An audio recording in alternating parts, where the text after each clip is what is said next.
Jake Paul.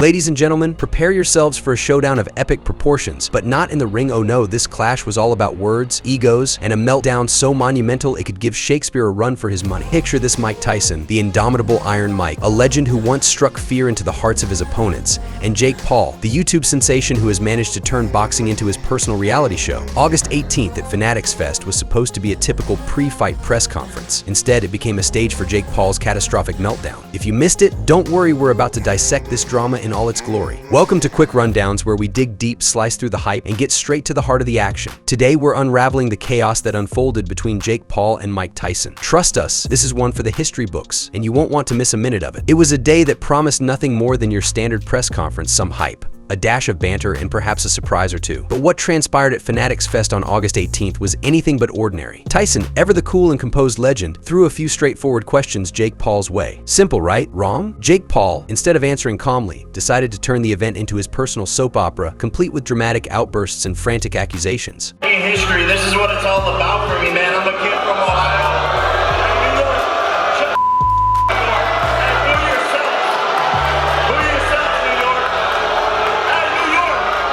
Tyson, in his infinite wisdom, suggested a few tweaks to their fight's rules, nothing revolutionary, just some fine-tuning to ensure a fair bout. Jake's reaction was as if Tyson had not only insulted him but had also sabotaged his entire career. Remember back in March 2024? Jake was practically begging Tyson for this fight, signing on the dotted line with the eagerness of a child on Christmas morning. Sign the contract, big boy. Sign the contract. No problem. Saturday, July 20th.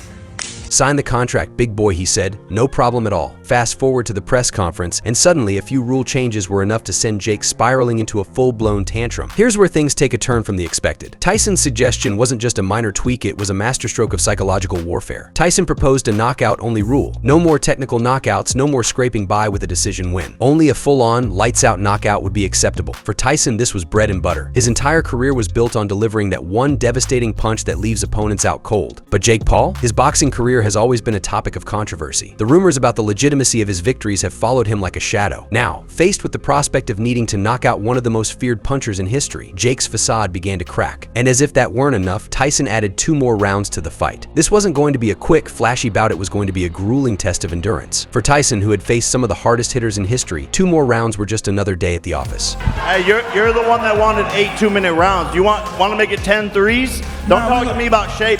Don't talk to me about shape.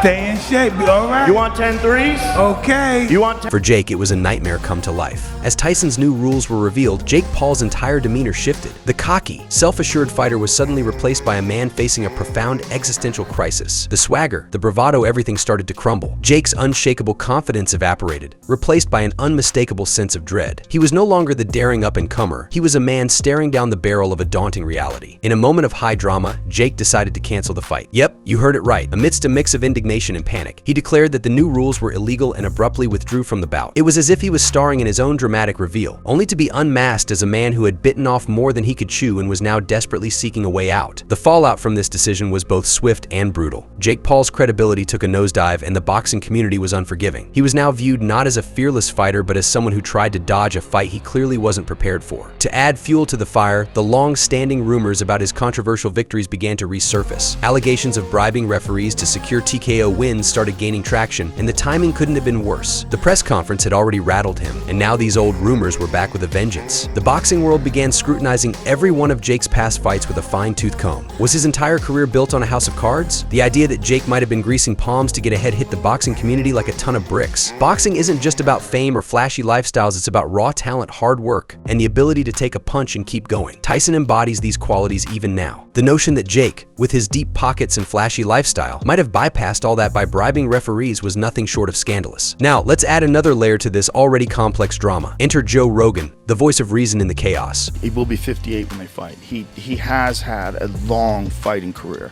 He has been knocked out by massive men like Lennox Lewis and Evander Holyfield. You know, he's had a lot of blows. Rogan, known for his insightful commentary and unfiltered takes, weighed in on Tyson's performance at the press conference. On his podcast, Rogan couldn't help but marvel at Tyson's enduring prowess. Despite being 58 years old, Tyson's presence was as intimidating as ever. Rogan praised Tyson for his ability to stay sharp and relevant, even in the twilight of his career. Rogan highlighted Tyson's sheer power and mental fortitude. He pointed out that Tyson's silence during Jake's outburst was a deliberate tactic, a way to let Jake dig his own grave. According to Rogan, Tyson's calm demeanor was a testament to his mastery of psychological warfare. He's not just a fighter, he's a chess player who knows exactly how to manipulate the board. Tyson's response, or lack thereof, was a strategic move designed to unsettle Jake.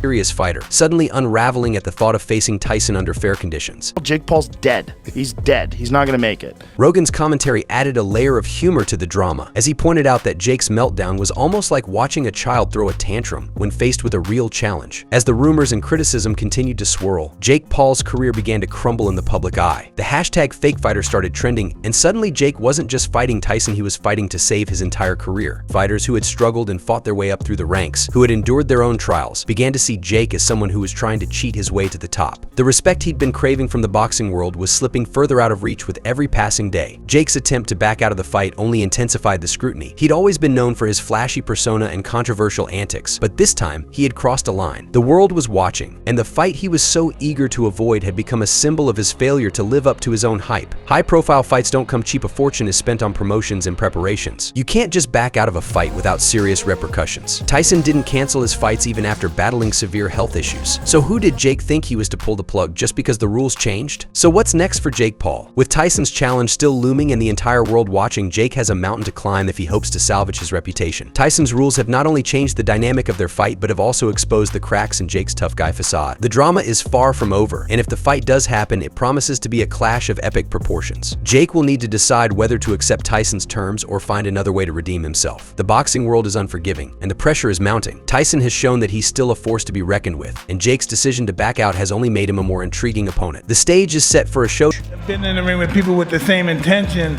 but the actuality, no.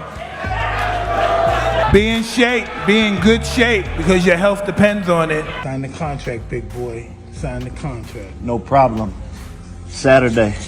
In a shocking turn of events, Mike Tyson has thrown a wrench into Jake's plans right after their press conference. Here's a breakdown of how everything went down and why Jake Paul is now facing his biggest crisis yet. The stage was set at Fanatics Fest on August 18th, 2024. The atmosphere was electric with anticipation. Fans were ready for a showdown of words between Jake Paul and Mike Tyson, two of the most talked about figures in the boxing world. The press conference was supposed to be a routine affair, a chance for both fighters to hype up the match and engage in some classic trash talk. But what happened next was anything but routine. Hey, you're the one that wanted 8 2-minute rounds. You want to make it 10 threes? Don't talk to me about shape. Don't talk to me about shape. Stay in shape, be all right? You want 10 threes? Okay. You want 10? Tyson's questions were straightforward, almost innocuous. He asked Jake a few simple queries about their upcoming fight and suggested a few tweaks to the rules. Jake's response was nothing short of explosive. The moment Tyson mentioned altering some rules, Jake's demeanor changed drastically. He began yelling, as if Tyson's suggestions were a personal affront rather than a standard pre-fight negotiation.